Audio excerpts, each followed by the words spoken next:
তোমাকে চাই, শুধু তোমাকে চাই। আবারও শুটিংয়ে ফিরছেন শাবনূর।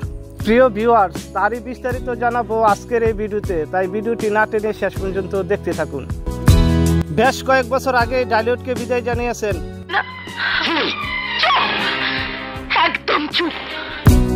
দেশের বাইরে পাড়ি জমিয়েছেন 90 দশকের অন্যতম জনপ্রিয় চিত্রনায়িকা শাবনূর। এর মধ্যে কয়েকবারই সিনেমায় ফেরার কথা জানিয়েছিলেন নায়িকা।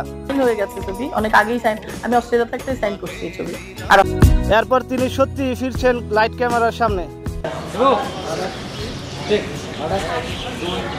গেল বছর এপ্রিলে রঙ্গ সিনেমা দিয়ে দীর্ঘ অনেক বছর পর ক্যামেরার সামনে দাঁড়ান শাবনূর।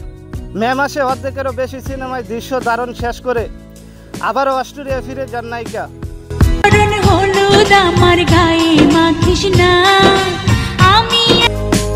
এরপর কেটে যায় 14 মাসেরও বেশি সময়।